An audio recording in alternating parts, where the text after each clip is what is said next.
আমরা এখন যাচ্ছি চুঁচুড়াতে, কারণ গাড়ি সার্ভিসিং করাতে। আর এটাই হচ্ছে গাড়ির ফার্স্ট সার্ভিসিং, তো যাওয়াটা ভীষণ ইম্পর্টেন্ট ছিল।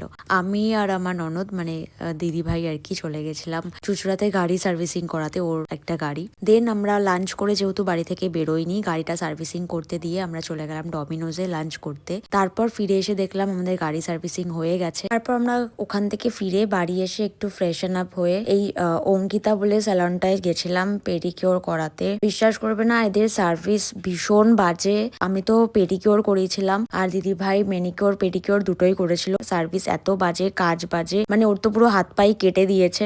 যাই হোক, তো তারপরে আমরা বসে বসে একটু এত বোর হচ্ছিলাম, একটু গল্প করছিলাম ওই জন্য। আর প্রচন্ড তাড়াহুড়ো করে কাজ করেছে, এতগুলো টাকা নিয়েছে। স্যালনটায় আমরা ফার্স্ট টাইম গেছিলাম, কিন্তু ফার্স্ট টাইম এক্সপিরিয়েন্সই ভীষণ খারাপ। আর এটা হিন্দ মোটরে পার্লারটা। তারপর আমরা ওখান থেকে বেরোলাম, বেরিয়ে খেলাম দই ফুচকা। তারপর আস্তে আস্তে চলে যাচ্ছি বাড়ি। তারপর বাড়ি গিয়ে ডিনার করিনি, একটু কোল্ড ড্রিঙ্কস খেয়েছি। আজকের দিনটা আমরা এরকম ভাবেই কাটালাম। তো আজকের মতন এইটুকুই, টাটা।